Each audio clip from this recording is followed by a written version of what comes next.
Psychology says people who have no friends are often misunderstood, not broken, not antisocial, and definitely not failures. In many cases, their brain works in a way that makes normal social life feel draining, shallow, or simply unnecessary. And if you've gone long periods without friends, there are real psychological reasons behind it. But here's what's fascinating. After years of studying human behavior, I've discovered that having few friends isn't a weakness. It's often a sign of rare psychological strengths that most people don't possess. There's a reason why some people say they'd rather have no friends than fake friends, and that sentiment reveals something profound about how your mind works differently. Trait 1. You have zero tolerance for fake people. If you have few or no friends, you probably can't stand being around fake personalities. People who wear masks, who gossip, who manipulate. Research shows that as we become more self-aware, our tolerance for inauthentic behavior drops dramatically. You'd rather be completely alone than sit through shallow conversations with someone who's performing instead of being real. Most social circles are full of people who smile to your face and talk behind your back. Your brain picks up on manipulation, lies, and hidden motives instantly. Imagine you're the type of person who walks into a room and immediately senses the energy. You can tell when someone is being genuine versus when they're putting on a show.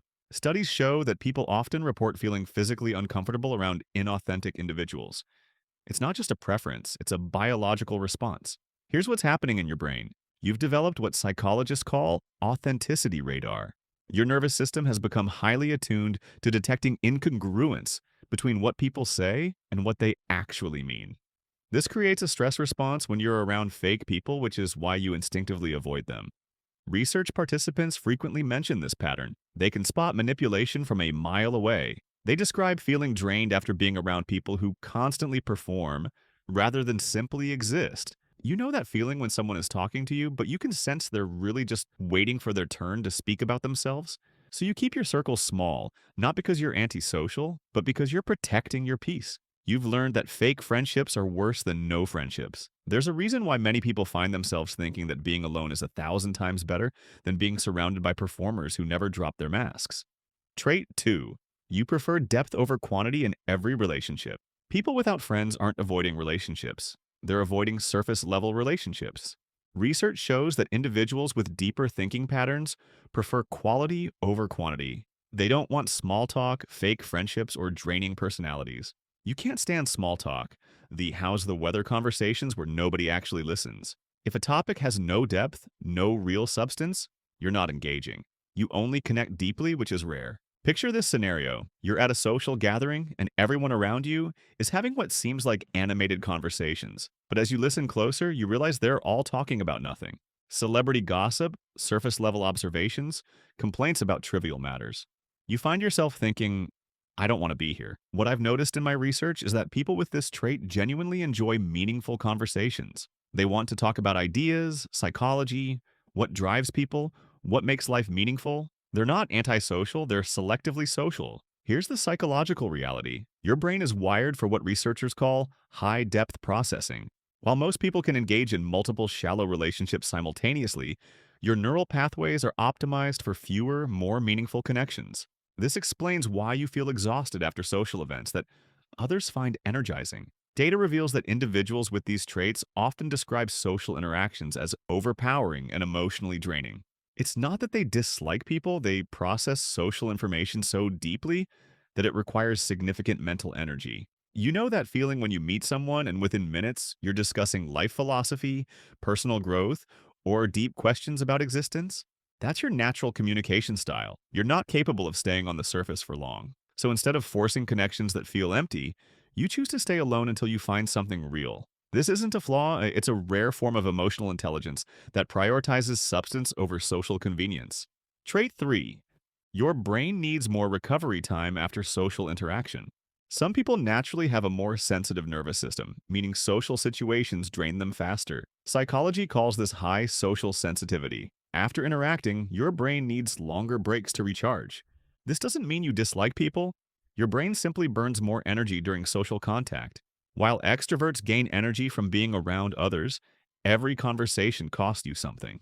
Have you ever noticed how after spending time with people, even people you like, you feel completely exhausted? Studies show that people often report needing complete solitude after social interactions, sometimes for hours or even days. Here's what's happening neurologically. Your brain processes information more deeply. picks up on more emotional cues, and analyzes interactions on multiple levels. You're essentially running advanced social software that requires more processing power.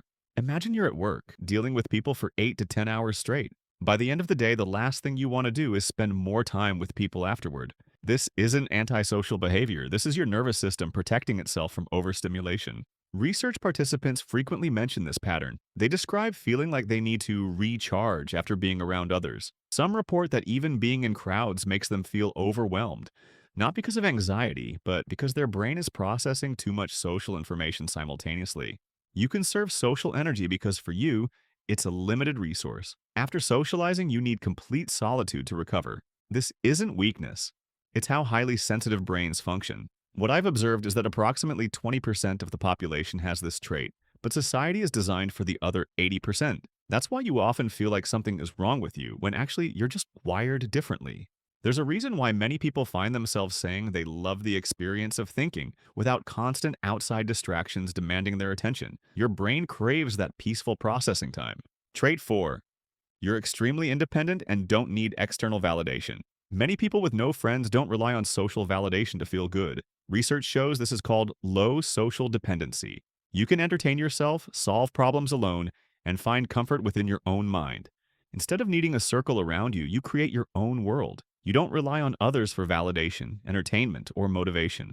This makes you seem distant, but it's actually strength. Picture this. While others are constantly checking social media for likes and comments, posting every detail of their lives for approval, you're genuinely puzzled by this behavior. You think to yourself, why would anyone want everyone to know their business? Data reveals that individuals with these traits often describe their mind as their fortress, a place where their best friend lives, and that best friend is themselves. They trust their own judgment more than anyone else's opinion. Your standards for friendship are extremely high. You don't let just anyone into your personal space. While most people collect acquaintances like trading cards, you're selective about who gets access to your life. I've encountered people who describe being comfortable with just one close friend their entire life, even going back to preschool. They never felt the need to be part of a large group or to be popular. They were content with deep, meaningful connections over social quantity. Here's the psychological reality. You've developed what researchers call internal locus of control. Your sense of worth comes from within, not from external approval. This is actually a sign of psychological maturity that many people never achieve.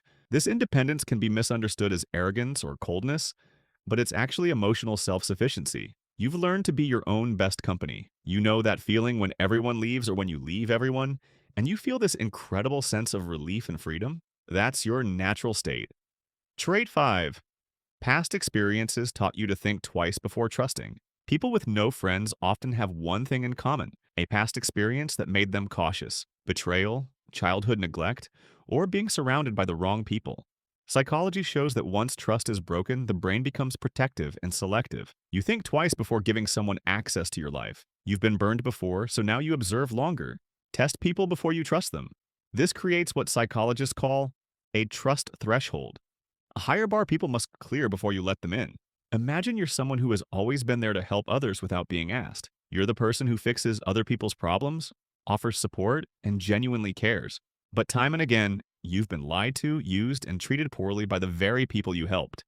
Research participants frequently mention this pattern. They describe being betrayed by people they trusted most. Some report that even from childhood, they learned that being a loner was safer than risking disappointment from others. What I've noticed is that many people with this trait have a history of being too kind, too helpful, too trusting. They describe suffering from what I call the helper's burden, constantly giving to others who take advantage of their generosity. This isn't paranoia, it's pattern recognition.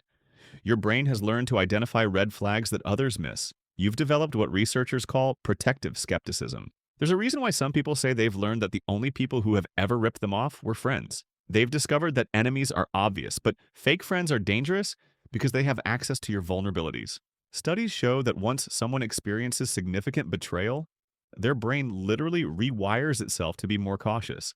You're not being antisocial, you're being psychologically protective. You know that feeling when you meet someone new and part of you wants to connect, but another part of you is running background checks on their behavior, looking for inconsistencies?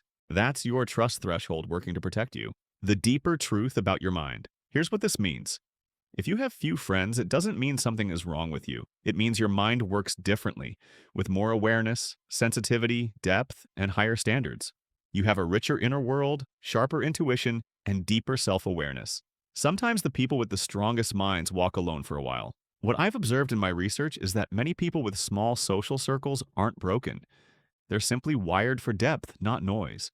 Needing solitude, valuing authenticity, and guarding your energy are traits of a highly aware mind, not a damaged one. Data consistently shows this pattern. Being alone does not mean being lonely. There's a profound difference between the depression of loneliness and what many describe as the tranquility of solitude. You're not alone if you've experienced the realization that you don't need relationships to validate your existence. You've learned to find comfort in your own thoughts, your own company, your own peace, your path forward. Understanding these traits isn't about justifying isolation forever. It's about understanding your psychological makeup so you can make conscious choices about relationships. You don't need to change who you are to fit society's expectations. You need to find the rare people who match your depth, authenticity, and emotional intelligence. Research shows that true friendship is incredibly rare. A real friend is someone who would go out of their way to help you, someone you could trust with your deepest secrets, someone whose well-being genuinely matters to you and yours to them.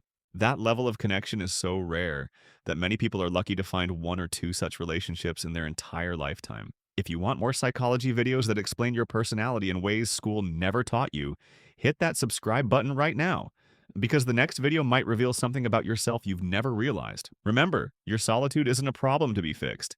It's a strength to be understood. You're not broken, you're selective. And in a world full of shallow connections, that selectivity might just be your greatest asset.